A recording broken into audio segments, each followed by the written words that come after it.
야,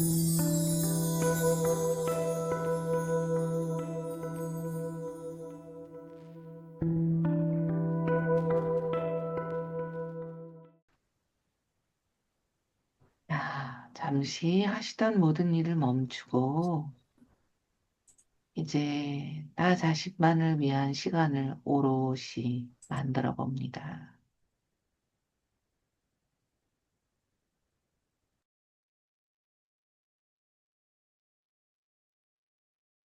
우리가 우리의 삶에 마침표를 찍기 전에 이렇게 잠깐이라도 쉼표를 가질 수 있는 순간이 굉장히 소중하다라고 저는 느낍니다.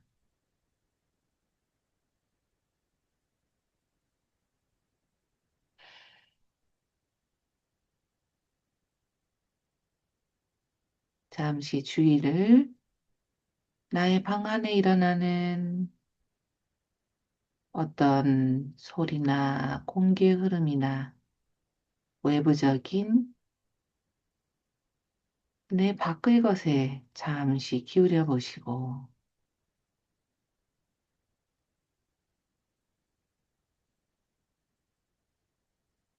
그렇게 주의를 통해서 알아차린 것을 이번에는 내 내면으로도 돌려봅니다.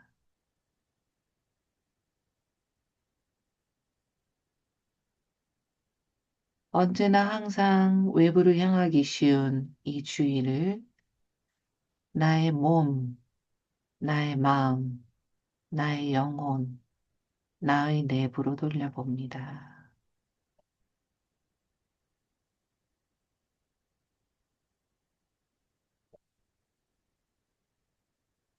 내 몸이 지금 어떤지 살핍니다.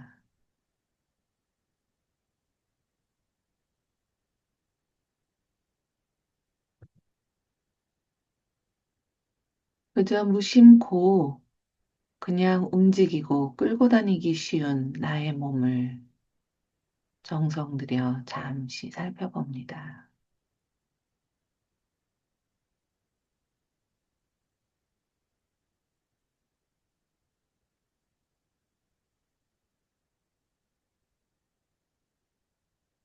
내 몸에 뭔가 나에게 무엇인가를 말하고 있는 부분, 알려주고 있는 부분이 뭐가 있는지 알아차려 봅니다.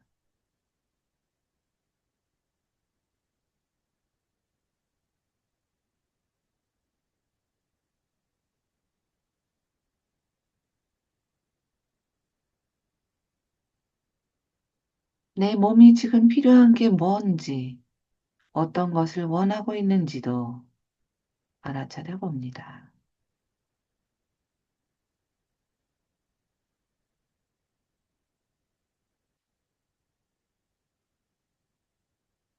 어쩌면 그것은 어떤 휴식이나 잠, 또는 어떤 영양소, 어떤 치료, 어떤 무엇이 특별히 필요한 게 있는지도 모릅니다. 잠시 듣고 알아차려 봅니다.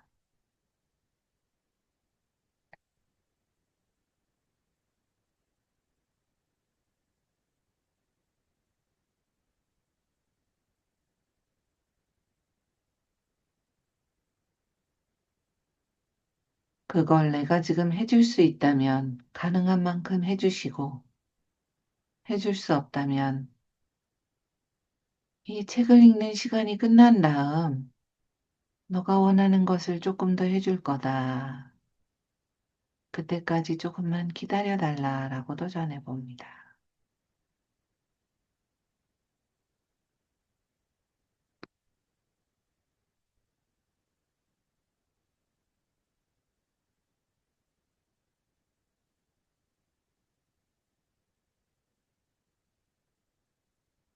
마음도 살펴봅니다.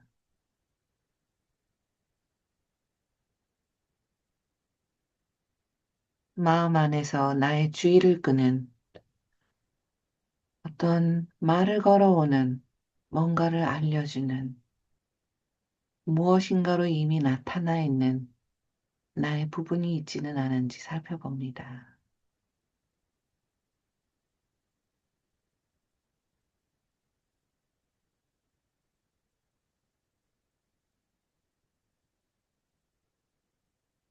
오직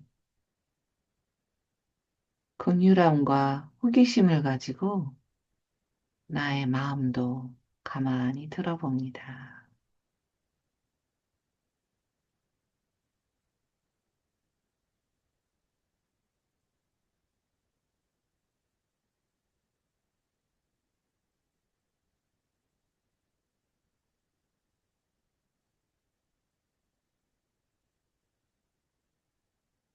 아마 내가 알지도 못하는 새에 내 안에 정말 많은 부분들이 있을 수도 있겠지만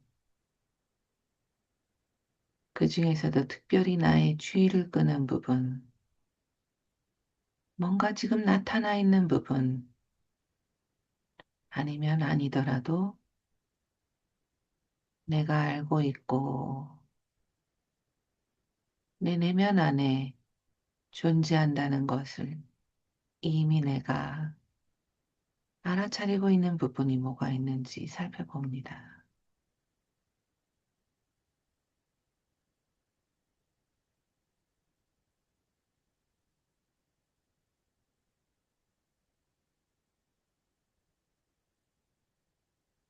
뭔가 접촉된 부분이 있다면 그 부분에게 내가 오늘은 충분히 너를 만나지 못하지만 너가 내 안에 있다라는 걸 알고 있고 내가 너를 접촉하고 있으니 너를 계속 알아가겠다. 너를 만나가겠다라는 것도 전해봅니다.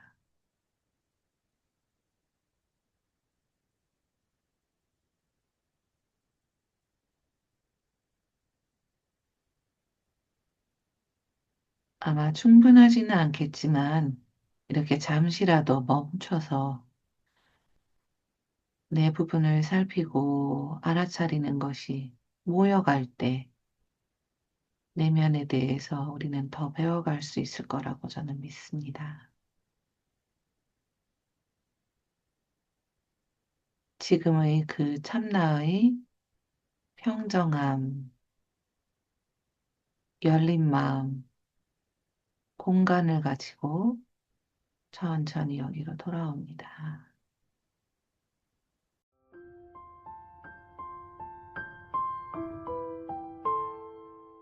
5장 공감. 지금까지 저는 마음의 다원적 모델이 어떻게 자의식적 감정인 수치심과 죄책감에 대한 우리의 관점에 영향을 미칠 수 있는지, 그리고 그것이 심리치료에서 반복적으로 등장하는 정체성, 변화, 수용, 그리고 외부 압력에 대한 정신적 반항이라는 몇 가지 큰 주제에 관한 우리의 생각에 어떻게 영향을 미칠 수 있는지 다양한 사례를 제시했습니다. 다음 두 장에서는 수치심과 죄책감이 파괴적이기는 하지만 지속적인 관계적 애착과 어떤 관련이 있는지 질문합니다. 저는 이 장에서 공감과 긍휼의 마음이 다원적인 마음에서 어떻게 가능하는지 살펴보는 것으로 그 탐구를 위한 준비를 합니다. 공감과 긍휼의 마음. 긍휼의 마음을 갖는 것은 다른 사람들을 공감하고 그들을 염려하며 대신하여 기꺼이 행동하고자 하는 것입니다. 공감한다는 것은 다른 사람들과 함께 느끼는 것이며, 두뇌가 충분히 성숙해졌을 때 이러한 방식으로 그들을 이해하려고 노력하는 것입니다. 공감에는 정서적인 단계와 인지적인 단계 두 단계가 있습니다. 첫 번째 단계인 정서적 공감은 언어 형성 전 아기들에게서 한 아기가 울고 울음소리가 들리는 거리 안에 있는 다른 아이도 울 때 나타납니다. 즉, 감정은 아이들에게 전염됩니다. 유아기가 되면 아이들이 나와 너에 대한 감각이 발달하면서 정서적 공감 외에 인지적 공감을 갖기 시작합니다. 아이들은 연구자들이 말하듯이 마음 이론을 갖게 되면서 조망 수용을 하기 시작합니다. 좀 더 쉬운 언어로 표현한다면 유아는 다른 사람과 함께 느낄 수 있지만 또한 그들을 별개의 사람으로 생각할 수도 있습니다. 4살에 5살 사이, 4살에서 5살 사이의 완전한 자의 자의식, 나는 별개의 존재이고 다른 사람들이 나를 본다. 이 자의식이 형성되면서 아이는 이론적으로 성숙한 공감의 길로 나아갑니다. 나는 너와 함께 느끼지만 나는 내가 아니야.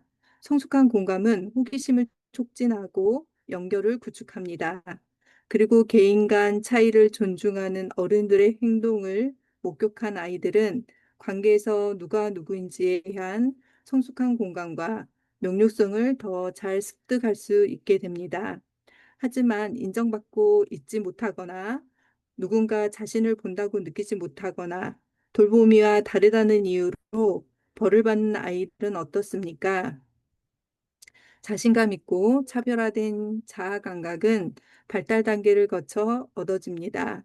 이를 위해서는 길고 장애물 없는 활주로가 필요합니다. 험악하거나 무서운 대인관계는 활주로의 장애물입니다. 어른이 아이의 정당하다는 생각을 꺾으면 아이의 보호자들은 취약한 부분들을 숨기고 개인적인 욕구를 감추는 방식으로 대응합니다. 어떻게 이런 시스템에서 공감이 작동하겠습니까? 네. 너무너무 잘 읽어주셔서 감사합니다. 참 재미있는 내용이죠. 그 104페이지 중간에 이 장에서 공감과 긍휼의 마음이 다원적인 마음에서 어떻게 기능하는지 살펴보자라고 얘기가 나와 있죠. 그래서 이걸 다원적인 차원에서 공감과 긍휼을 지금 살펴보는 것 같습니다. 자, 105페이지 하단 그 질문에 답하기 위해 거기부터 107페이지 중간에 우려를 표시하는 모습을 볼 수 있습니다. 여기까지 좀 읽어볼 텐데요. 전지현 선생님 가능할까요? 네, 안녕하세요. 아우, 선생님 반갑습니다. 네. 네, 읽어보겠습니다. 네, 소리가 그, 조금 작은데 조금만 키워주시면 감사하겠습니다. 지금은 잘 들리시나요? 네, 잘 들려요. 네, 그 질문에 답하기 위해서부터 읽으면 되죠? 예, 네, 읽겠습니다. 그 질문에 답하기 위해 다른 역할을 하고 있는 부분들의 목표에 대해 생각해 보겠습니다. 일반적으로 보호자들은 목표가 자신의 의지와 부합될 때 공감합니다. 달리 표현하면 보호자들은 자신의 목표를 달성하기 위해 공감을 사용합니다. 만약에 예를 들어 관리자 부분이 개인의 사회적 포용을 확실히 하고자 하는 경우 그 부분은 가장 바람직하다고 생각하는 집단과 공감적 동일시를 하고자 할 것입니다. 만약에 아이의 관리자 부분이 위험한 어른을 다루고 있다면 그 부분은 아이가 화를 내기보다는 그 어른과 공감하기를 원할 수도 있습니다. 그리고 세월이 지나 나중에 위험한 파트너나 신경질적인 상사와의 관계에서도 그러할 것입니다. 혹은 만약에 관리자 부분이 형제 자매의 자존감에 대해 염려한다면 공감을 사용하여 아이의 경쟁적인 부분들을 억제할 수도 있습니다. 우리는 공감, 억제, 분노에 대한 두려움, 관계적 충성심을 포함하는 끝없이 다양하고 타당한 시나리오를 만들어낼 수 있습니다.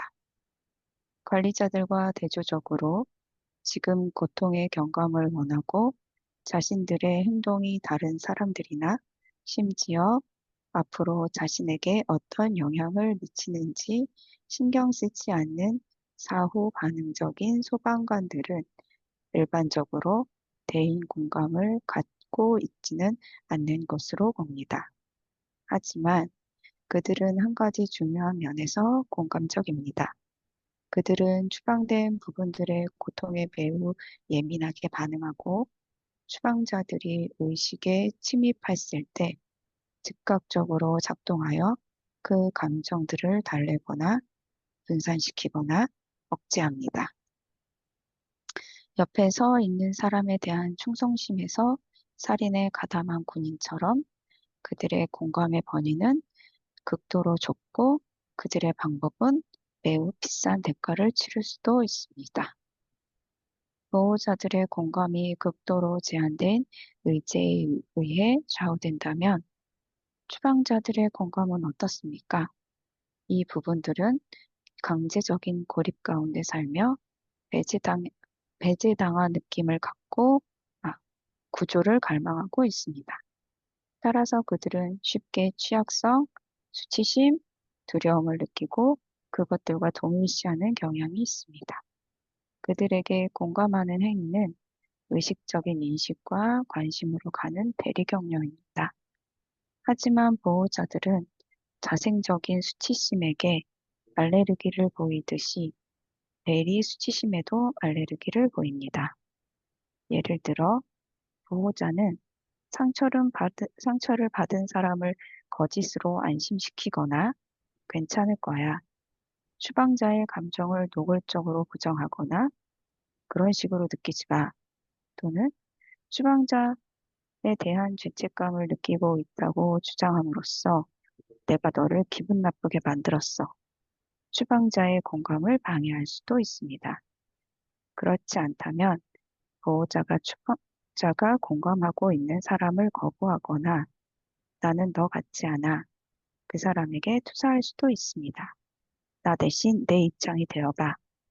이것이 추방자들이 공감하는 행위를 하고 있는 사람의 내면에서 일어날 수 있는 일입니다. 그 공감이 향하고 있는 사람에게도 부분들이 있습니다. 그들의 추방자들도 무력하고 수치심을 느끼고 있으며 그들의 보호자들도 경계하고 있습니다. 관찰자의 공감이 그들에게는 의도적으로 숨긴 감정을 침해하는 위험한 행위로 보일 수 있습니다. 이 경우 그들은 공감을 흔쾌히 수용하지 않게 될 것입니다. 안전과 생존을 위해 집단 결속력이 절대적으로 필요한 환경에서는 보호자들이 추방자 공감의 위험을 느껴 그들이 집단의 행동에 영향을 받는, 즉, 적대적인 관계에 있는 사람들을 향하여는 단호하게 비공감적인 태도를 보이더라도 집단 내에서는 공감적 연결을 도모할 수 있습니다.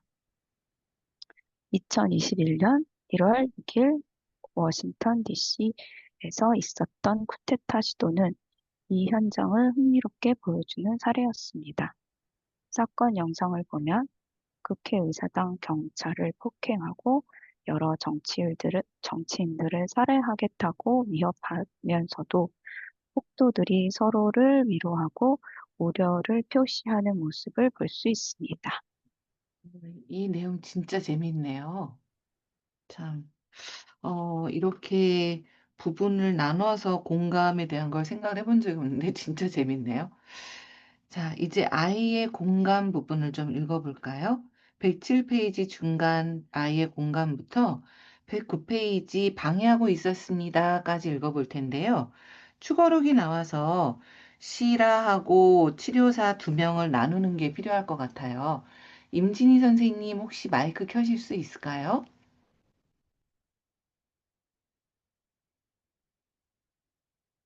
네, 어려우신 것 같습니다. 자, 그러면 조윤숙 선생님 도와주실 수 있을까요?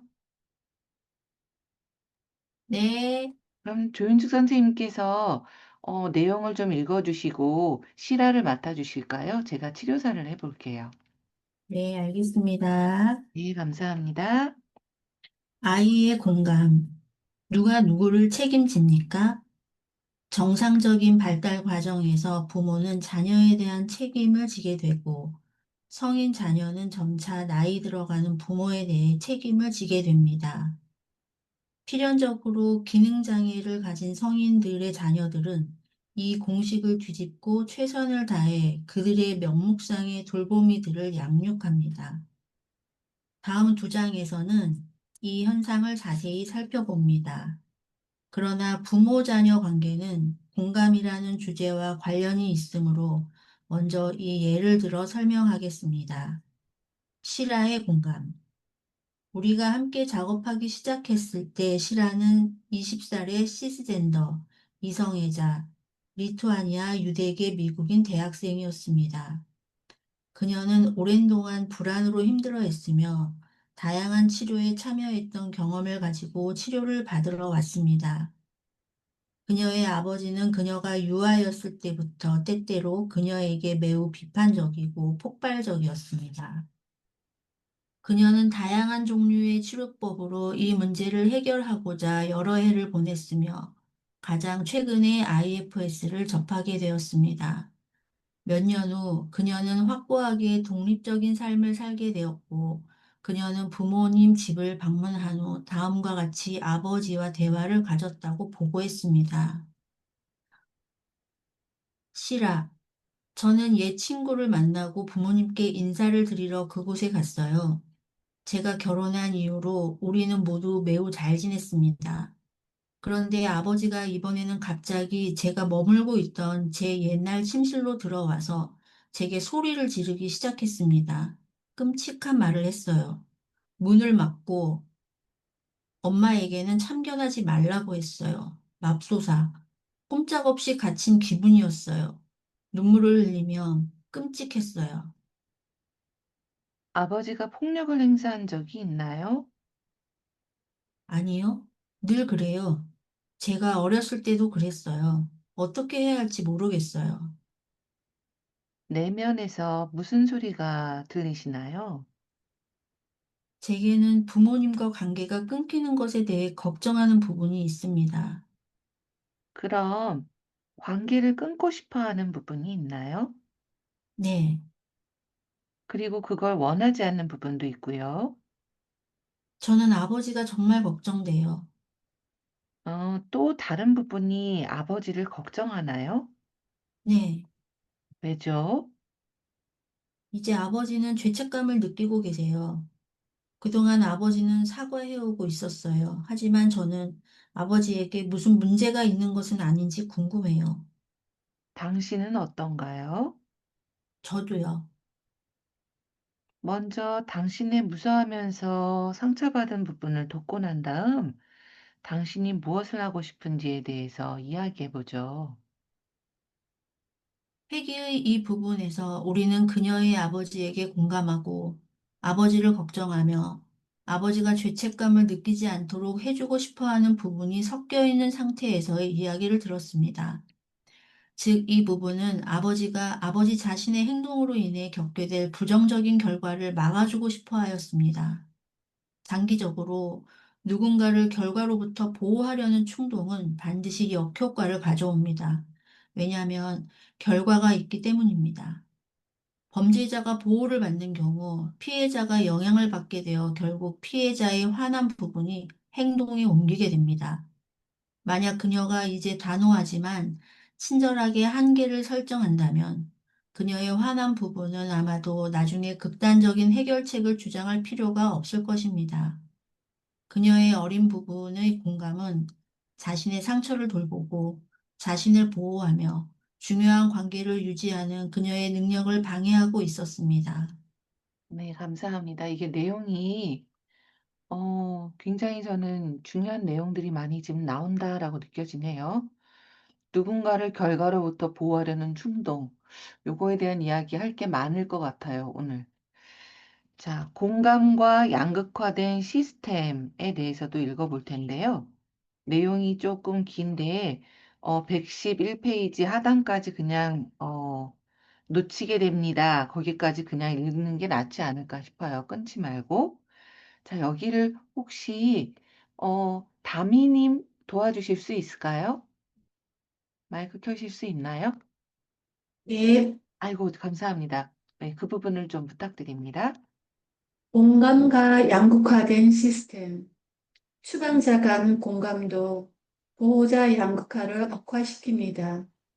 미국에서 있었던 2017년의 미투 폭로, 힘 있는 남성들이 저지른 폭력적인 여성 혐오 행동에 대한 폭로 사건은 국가 차원에서 이 영향을 잘 보여주고 있습니다. 상당수의 유명한 남성 미디어 인사들이 아내와 딸이 있기 때문에 자신들도 공감할 수 있다고 공개적으로 발표하며 미투에 대응하였습니다. 이것은 사람들의 공감이나 염려가 그 문제로 인해 개인적으로 영향을 받고 있는 자신들을 상상해보는 능력에 기반하고 있다는 것을 드러낸 것입니다. 그들은 자신들의 개인적인 경험을 넘어서 여성 전체의 공감과 지지를 보내는 것을 꺼려하고 있다고 맹비난을 받았지만 저는 그 사건을 만연된 시스템적인 문제를 드러내는 것으로 보지 그들이 독특하거나 특별히 비난받을 만하다고 보지 않기 때문에 그들을 하나의 예로 든 것입니다. 그와 반대로 저는 공감이 우리 모두에게 던지는 보편적이고 일상적인 도전을 그들의 행동이 보여준다고 생각합니다. 매일 우리는 다른 인간과 비인간의 고통에 대해 읽고 보고 알고자 하는 것들을 선택해야 합니다. 우리 중 도시와 마을에 사는 사람들은 심부름할 때 노숙자에게 어떻게 대응할지 결정해야 합니다. 매일 우리 모두는 기후변화와 재앙과 함께 미래 세대 및 지구상의 모든 생명체들의 고통에 대해 어떻게 해결할 것인지 결정해야 합니다.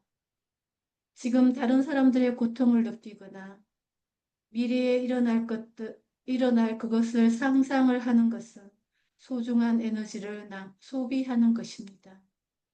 왜 내가 자원해서 당신의 고통을 느끼겠습니까? 그리고 왜 당신이 자원해서 나의 고통을 느끼겠습니까? 하지만 사실은 우리는 그렇게 많이들 합니다. 제가 관찰한 바로는 추방당한 어린 부분들은 특히 이것저것 가리지 않고 공감하는 이들이고 보호자들은 다른 사람을 대신하여 겪는 모든 고통 가운데 정서적 압도의 그림자가 어린거리는 것을 봅니다. 정신건강 분야에서 우리는 그것을 탈진이라고 부릅니다. 내담자들은 그것을 위기라고 부릅니다. 우리가 그것을 무엇이라 부르든 보호적인 부분들은 무엇보다도 부정적인 감정에 휩싸이는 것을 두려워합니다. 그 결과 보호자들은 종종 자신과 얼마나 유사한지를 바탕으로 공감해 줄 수 있는지를 결정합니다. 그들은 우리로 하여금 우리와 비슷한 사람들에게 정신적 공간, 이해를 확장시키고 관용을 베풀도록 허용합니다. 때때로 이것은 효과가 있습니다. 동질적인 집단에는 본질적으로 아무런 문제가 없습니다. 교사들, 트레이너들, 그리고 캠프 디렉터들은 모두 집단 형성 연습을 함으로써 유사성을 강조하고 라포를 정진시킵니다. 동일시는 집단을 위한 텐트를 칩니다. 디자인으로는 작은 텐트입니다. 때때로 작은 텐트가 적당합니다. 야구 팬들은 팀을 선택하고 즐겁게 함께 응원합니다.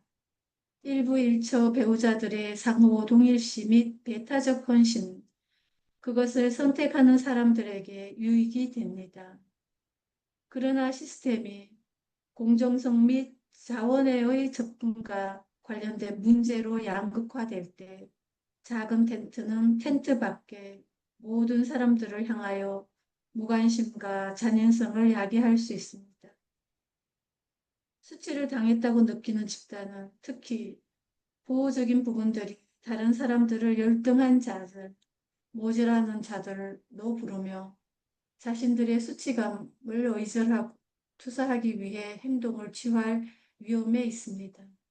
그렇더라도 외부의 도전이 사라진 그룹 내 이질성이 곧 나타나면서 새로운 동맹이 형성되고 새로운 양극화가 발달하게 됩니다. 예를 들어 아주 다른 두 신앙 공동체가 가까이 이웃하고 있다고 가정해 보겠습니다. 그들이 대조가 되면서 각 공동체는 그들이 내부적으로 공유하는 가치를 통절히 인식하게 됩니다. 하지만 두 종교가 이웃하지 않도록 하고 순응하고 단결하라는 집단 내 압력을 제거하면 공동체 내 모든 것들이 바뀌게 됩니다. 유사점, 너와 나는 오하이오 출신이야를 바탕으로 동맹이 형성되며 차이, 우리는 방이 더러운 것을 좋아하는데 너희들은 추운 것을 우리는 방이 더운 것을 좋아하는데 너희들은 추운 것을 좋아해.로 인해 양극성이 심화됩니다. 이와 같은 보호적인 부분들은 동일시를 통해 주로 연결되기 때문에 집단은 많은 시스템에서 끊임없이 발달하고 쪼개져 분리됩니다. 이것이 차이가 존재할 때 공감을 매우 어렵게 만듭니다. 만약 우리가 버락 오바마 전 대통령과 프란치스코 교황이 지지하는 공식, 공감하십시오. 그러면 당신은 동일시하게 됩니다. 그리고 잘 처신하게 됩니다.를 믿는다면 우리는 우리의 보호적인 부분들이 선호하듯이 보이는 공식, 즉 동일시하십시오. 그러면 공감하게 됩니다.를 놓치게 됩니다. 네, 감사합니다, 다미님. 저는 이 책 읽으면서 오늘 제일 재밌는 느낌이에요. 다들 어떠신지 모르겠네요. 자, 연습. 자, 이게 지금 뭐 내적 싸움에 개입하기 해서 내용이 쭉 나와 있는데요. 그 뒤까지는 오늘 조금 내용이 어려울 것 같고, 요 표까지 오늘 읽고 얘기를 좀 나눠보면 어떨까 싶네요. 진담님 마이크 켜실 수 있나요? 네, 네, 표를 좀 읽어주시면 감사하겠습니다. 네. 네. 1단계, 당신의 몸을 잠깐만요. 111페이지 하단도 조금 읽을까요? 네, 네. 연습, 내적 싸움에 개입하기. 메모할 수 있는 일기장을 가까이에 둡니다. 당신이 정말 싫어하는 사람을 생각해 봅니다. 솔직하십시오. 당신은 누구에게도 이야기하지 않을 것입니다. 잘 아는 사람일 수도 있고, 모르는 사람일 수도 있습니다. 1단계, 당신의 몸을 감지합니다.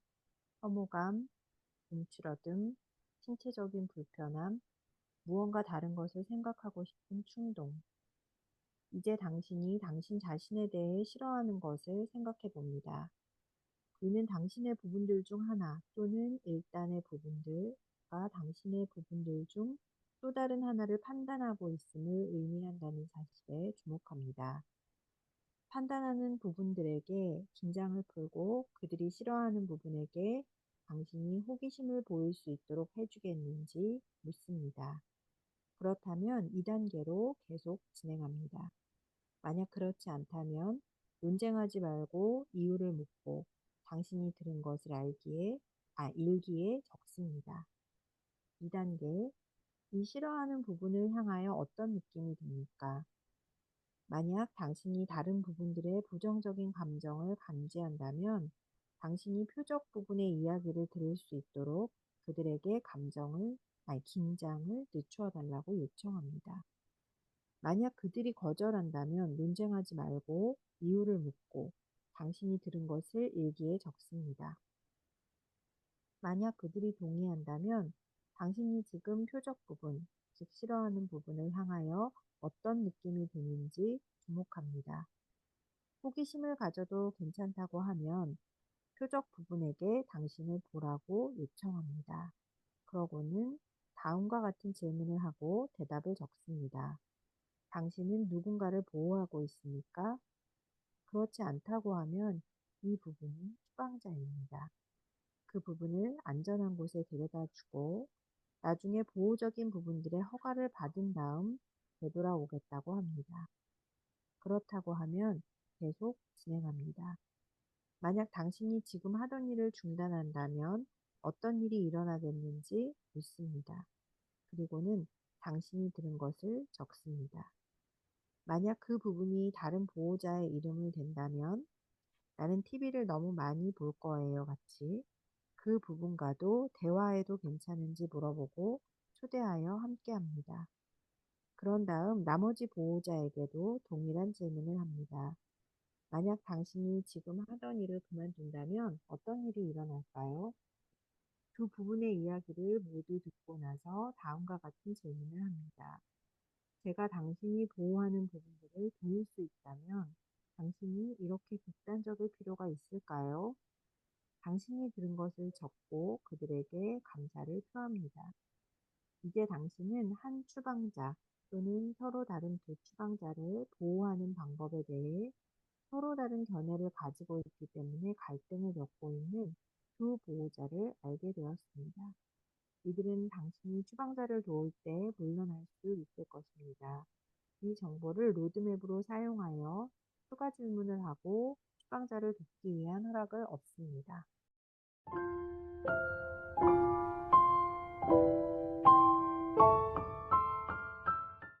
네, 감사합니다. 진담님. 자, 이 연습을 지금 읽으면서 제가 얼른 해봤는데요. 분명히 여기에서 의도하는 바가 뭔지 이해가 되는 측면이 조금 있어요. 자, 오늘 여기까지 읽고 조금 시간이 넉넉한데요. 요 부분에 대한 이야기를 조금 나눠볼까요? 자, 지금 그 연습 부분이 어떤 걸 하는 것인지 조금 이해가 되셨을까요, 선생님들? 그러니까 내가 정말 뭔가 거부감을 갖는 어떤 외부적인 대상이 있을 때 그런 외부적인 대상에 대한 거부감을 갖는 부분이 내 마음 안에 있어서죠. 그러니까 예를 들자면 내가 어떠어떠한 A라는 사람을 싫어한다. 근데 그 사람이 거짓말을 하는 것 때문에 싫어한다. 라고 해봅시다. 저의 이야기인데요. 제가 거짓말하는 사람을 굉장히 싫어하거든요. 그래서 어떤 사람을 진짜 아예 저 사람하고는 상종을 하지 말아야겠다. 그런 사람이 있어요. 그래서 그 사람을 생각하면서 112페이지 내용을 해봤거든요. 그때 몸이 어떤지 일단 찾아보는 거죠. 선생님들도 한번 지금 해보실까요? 내가 싫어하는 사람. 저는 제 몸을 살펴보니까 인상을 쓰고 있더라고요. 내천자 막 미간을 찌푸리면서 일단 인상을 쓰고 있고 얼굴이 굳어지는 걸 느꼈거든요. 근데 아마 각각 선생님들마다 다르실 거고요. 자, 그 다음 112페이지 두 번째 점. 이번에는 내 자신에 대해서 싫어하는 게 뭘까? 그 사람에 대해서 그렇게 싫어할 때 내면 안에 내가 싫어하는 게 뭐가 있어서일 텐데 보통은 그 사람에게서 내가 내 내면에서 싫어하는 걸 발견하기 때문에 보통 그게 작동을 하거든요. 그래서 제가 저 자신에 대해서 싫어하는 걸 찾아보니까 부도덕성, 거짓말, 욕심 부리는 것, 그런 거에 대해서 그 사람에 대해서 싫어하고 또 제 내면에서도 그게 있을 때 제가 싫어하는 걸 발견했거든요. 이해되시죠, 선생님들? 그러니까 그 사람에게서 내가 싫어하는 모습이 내 안에서 발견되니까 그것 때문에 그 사람이 싫은 거거든요.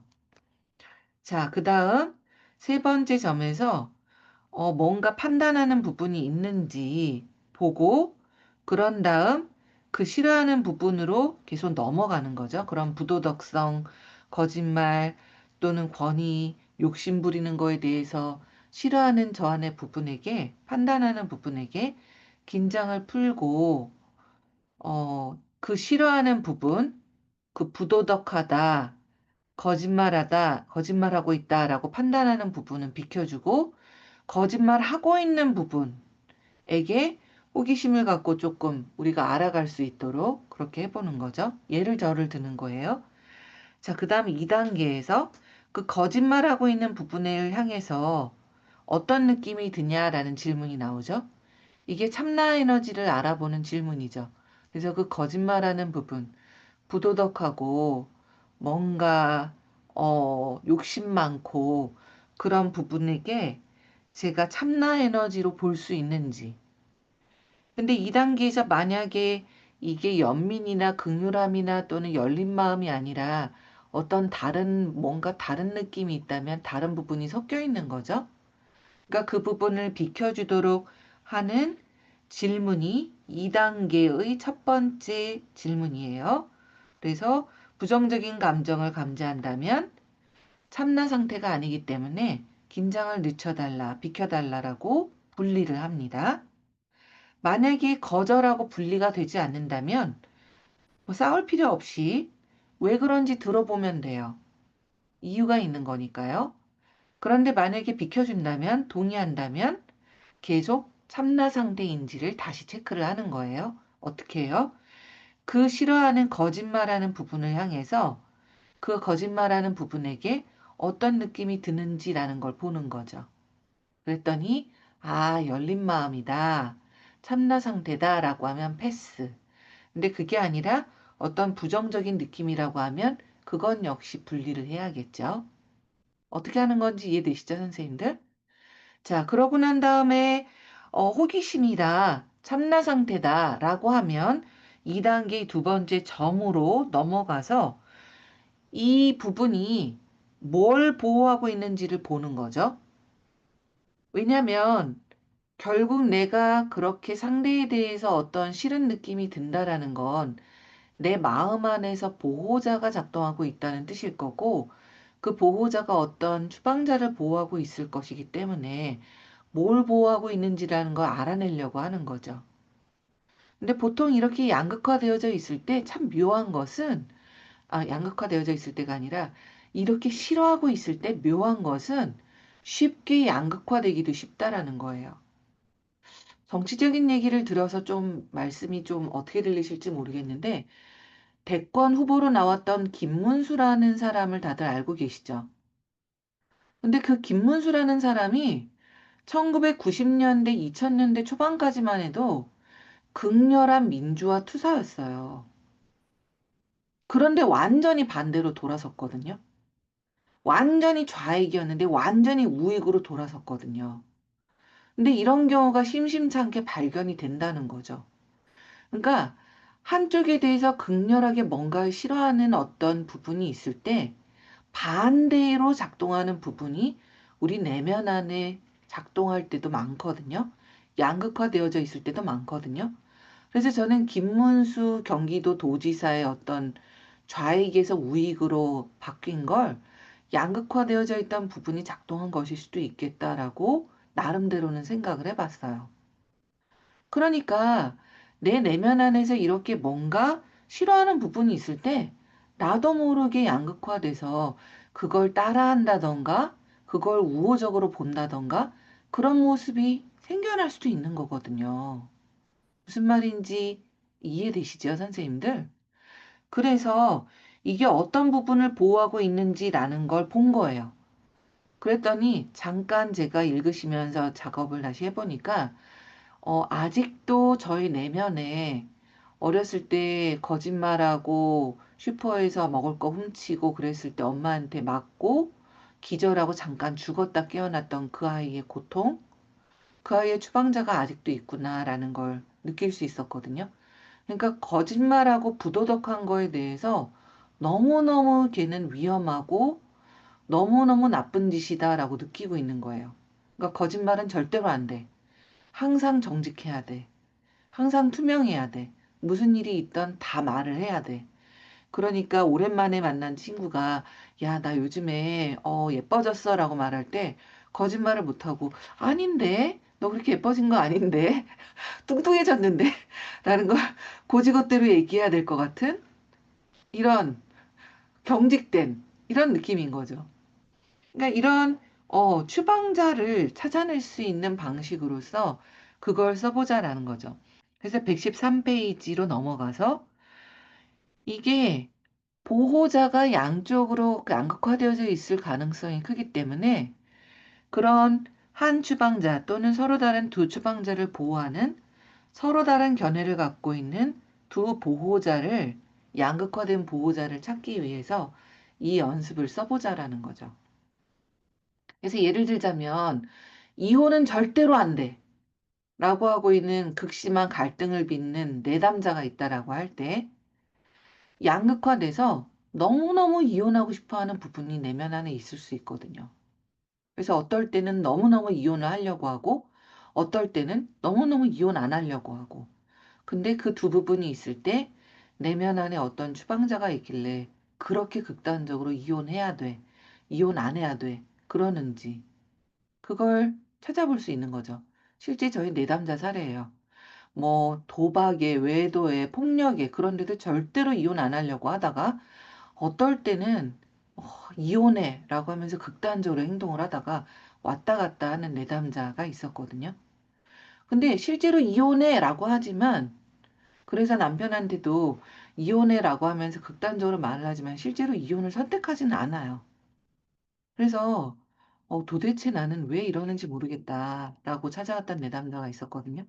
그러니까 이럴 때 자기 내면 안에 추방자가 뭐가 있는지라는 걸 찾는 거죠. 자, 여기까지 일단 제 이야기는 끝내고 오늘 읽은 부분에 대해서 조금 얘기를 해볼까요? 참 재밌는 부분이라고 저는 오늘 느꼈는데요. 어떠신가요, 선생님들? 참 재밌다라고 저는 느끼는 게 이게 어, 커플 사이에는 정서적 공생이라는 개념이 있어요.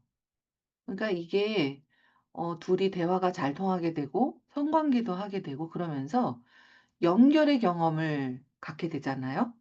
그러니까 너하고 나하고는 같다라는 공생관계가 형성이 되는 거예요. 그러니까 예를 들자면 이런 거죠. 내가 힘들어하는 걸 나는 말을 안 해도 네가 알아야지. 또는 내가 좋아하는 거 너도 좋아해야지. 이런 게 정서적 공생이거든요. 그러니까 어떻게 보면 동일시 단계인 거예요. 근데 이런 정서적 공생에서 한 단계 더 넘어간 게 사실은 성숙한 공감이죠. 나는 너랑 같이 느껴. feel with. 너랑 같이 느껴. 하지만 나랑 너랑은 다를 수도 있어. 근데 이게 거기까지 넘어가기가 참 쉽지가 않거든요. 성숙한 공감으로 넘어가기가 어려워요. 계속 정서적 공생에서 머물거든요. 커플 관계가 특히.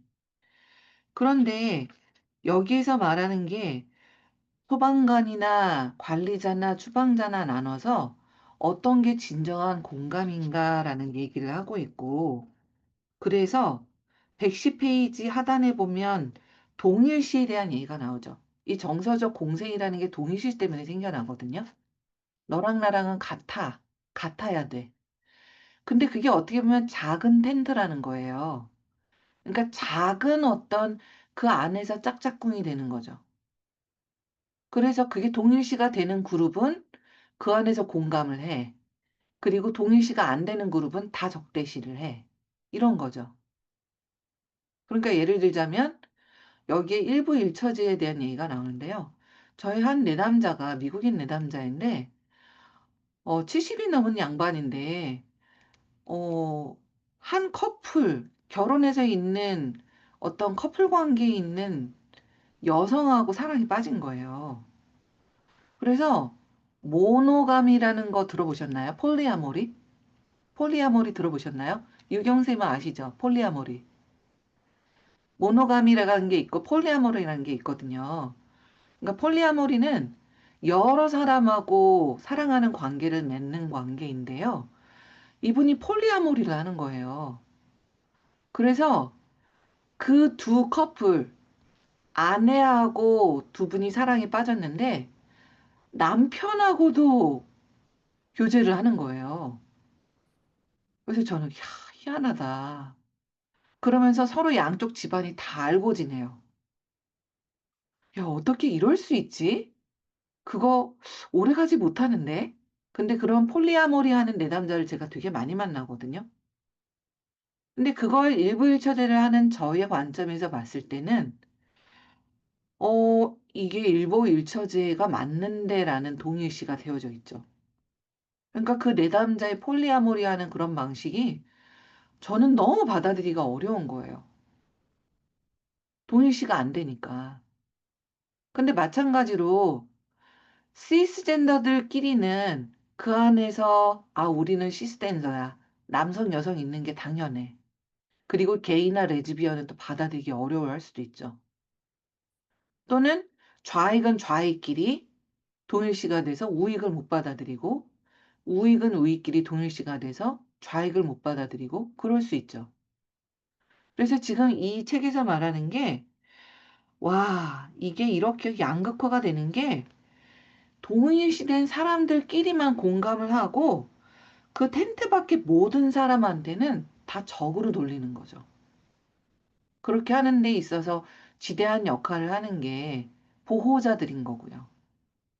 그래서 특히 보호적인 부분이 다른 사람들을 열등하고 모자라는 자로 부르면서 수치심을 투사를 한다라는 거죠.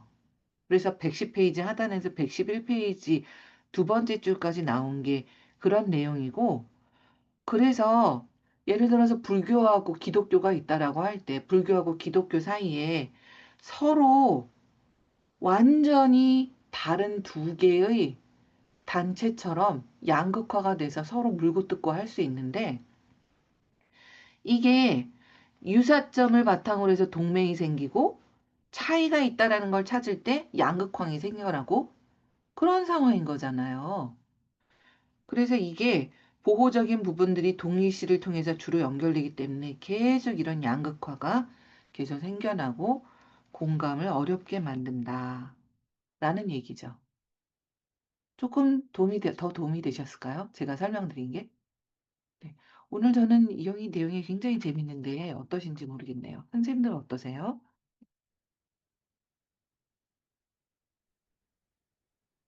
저는 네, 이 내용이 조금 어렵게 느껴졌거든요. 네, 그, 사실 이게 뭐 조금 수치심 또 죄책감 이런 게 공감하고 연결되면서 우리 공동체 쪽으로 이렇게 조금 확장되는 그런 음, 설명을 하고 있어가지고 저는 이제 내용이 내면으로 초점을 맞추는 그런 쪽의 내용만 이렇게 생각하고 읽어, 읽었는 것 같은데요. 근데 이게 공동체 또 사회 문제 이런 쪽으로 공감하고 연결되니까 이 내용이 뭐 이쪽으로 갔다가 저쪽으로 갔다가 이러면서 좀 제가 조금은 혼란스러운 그런 내용 같이 저는 받아들였어요. 그래서 손 선생님 설명을 해주시는 거 들으면서 조금 더 이렇게 정리가 되는 것 같아서 조금 도움이 되는 것 같습니다. 네, 맞아요. 그러니까 이게 부부관계, 커플관계 적용을 시켜보시면 어떨 때는 둘도 없는 내 편이야. 근데 어떨 때는 꼴도 보기 싫은 적이야. 이렇게 휙휙 돌아가지 않나요? 그러니까 동일시가 될 때는 너랑 나랑 한 팀. 근데 동일시가 되지 않을 때는 보호자가 완전히 적대시하는 거죠. 그러니까 그럴 때 우리 안에 양극화가 되어져 있는 거죠. 그래서 둘도 없이 헌신적인 아내가 돌아서면 가차 없어요. 동일시가 돼서 너는 나랑 완전히 한 몸이야 라고 하기 때문에 헌신적인 것이지만 돌아설 때는 보호적인 부분이 완전히 적대시하게 되거든요. 그렇지 않나요? 다들 느끼시죠?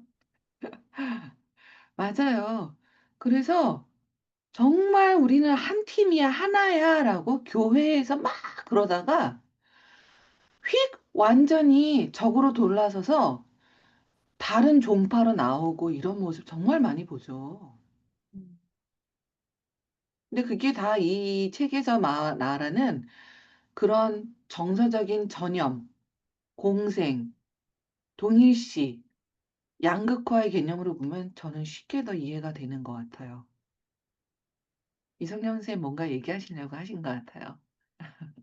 여기서 보호자라는 게 자기 자신을 보호하려는 그 보호자인 건가요?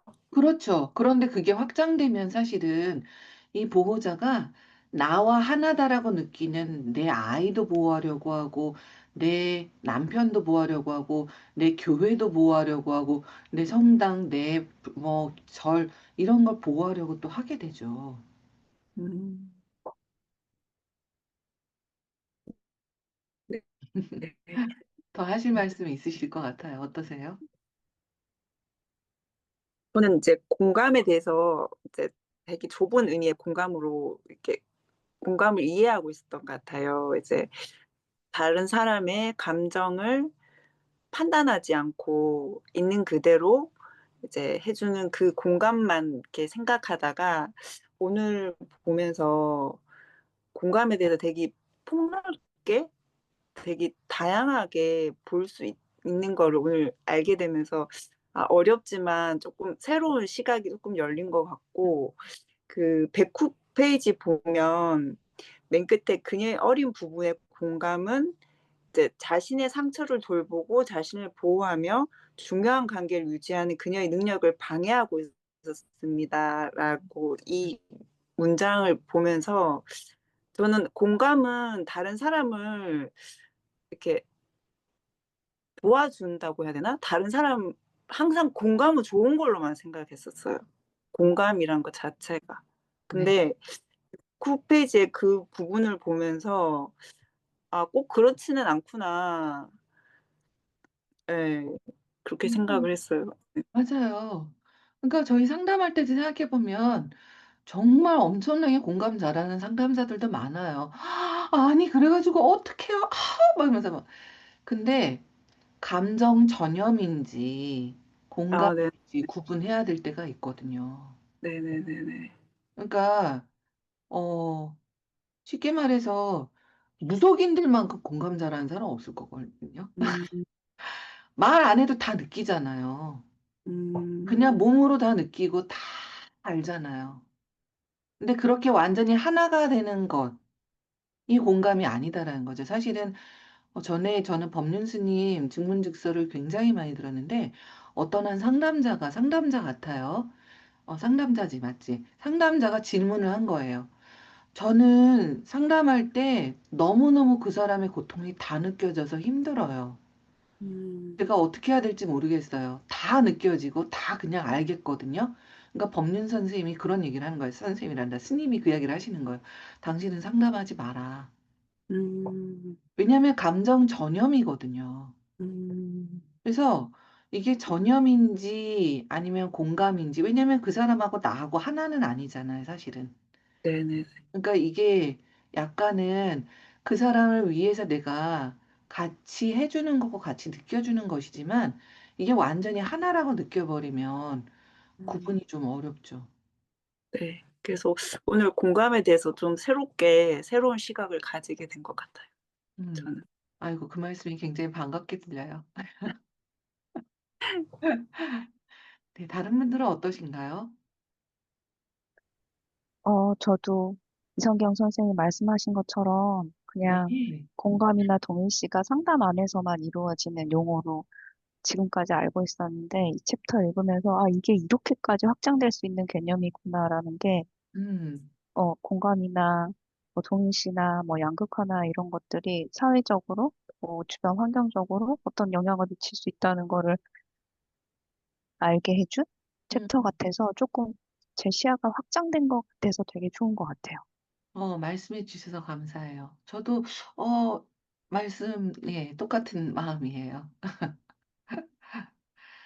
네, 다른 분들은 어떠신가요? 선생님, 네, 민지. 저는 그 공감이 너무나 잘 돼서, 공감, 감정 전염이라는 표현에 있어서 그게 어떻게 보면 역전이 된 상황이 아니었을까. 그러다 보니까 그 감정 상태가 단지 상담, 그 내담되된 그런 것보다는 내 것으로 느껴지면서 그 감정 전염이 확 폭발적으로 나오기 때문에 그런 상황이 된다면 아까 뭐 상담하면 안 된다라는 그 상황에 대해서 어떤 제가 좀 들여다봐야 되는 부분이 있는 것 같아지는데 그러면 그때 그 부분은 어떤 부분이 될까요? 글쎄요. 그 부분에게 물어보지 않는 이상은 확실하게 알 수는 없을 것 같아요. 각자 다 우리는 고유한 존재라서 그 부분이 어떤 존재일지는 들어봐야 할 것 같긴 해요, 선생님. 그리고 네, 이게 네, 상담자가 알겠습니다. 그 감정 전염하는 거랑 역전이 음, 하는 거랑 저는 약간 수준이 다를 수도 있다라고 생각을 해요. 그러니까 이걸 얘기를 드려서 뭐 도움이 될지 모르겠는데 제가 언제 한 몇 년쯤 전에 뭔가가 이렇게 확 열려서 그냥 그 사람만 봐도 그냥 느껴지고 그게 뭐 전달되는 그런 때가 있었거든요. 그러니까 그냥 보면 알겠는 거예요. 음, 근데 그게 계속 있었던 게 아니라 차츰차츰 시간이 지나면서 사라졌거든요. 근데 음, 만약에 그 상태로 계속 있었으면 아마 무속인 되지 않았을까요? 근데 그런 무속인은 그냥 보면 느끼는 거고 이런 감정 전염은 상담자가 하는 감정 전염은 좀 다른 것 같아요. 음. 그래서 여기에서 뭐랄까요? 이런 어린 부분의 공감, 그런 추방자가 공감을 하는 것과 무속인들이 하는 그런 수준의 것은 조금 다른 차원인 것 같기는 해요. 조금 더 뭔가 열린 차원이랄까? 아니면 그냥 뭐 하여튼 모르겠어요. 근데 하여튼 저는 제가 경험한 바는 조금 달랐거든요. 상담하면서 우린 그럴 때가 있잖아요. 얘기 들으면서 아, 마음이 아프고 같이 힘들고 역전이구나라고 느낄 때가 있잖아요. 근데 제가 그때 느꼈던 건 달랐거든요. 음. 그래서 하여튼 뭔가 좀 차이가 있을 것 같긴 합니다. 저는 그 정도 수준은 지금은 아닙니다. 네. 또 다른 분? 감사합니다. 네. 그 뒤에 계속 읽어 나가면 뒤에 이제 저기 공감하고 또 저희가 이야기하는 IFS에서 이야기하는 긍휼 이 부분하고 내용이 이어지는 것 같습니다. 그래서 그 부분을 보면 또 공감에 음, 우리가 IFS에서 바라보는 공감에 대해서 네. 설명이 예, 그걸 들으면 조금 더 명확하게 될 것 같다는 그런 생각. 알려주셔서 감사해요. 아마 타니아 싱어가 얘기가 나오긴 하겠죠. 공감과 연민의 차이도 나오기는 할 것 같고요. 네. 자, 그럼 오늘 여기까지 이야기 마치고 이제 잘까요? 네. 다음번에 그 뒤 113페이지부터 또 다시 읽겠습니다, 선생님들. 오늘 고생하셨습니다. 감사합니다.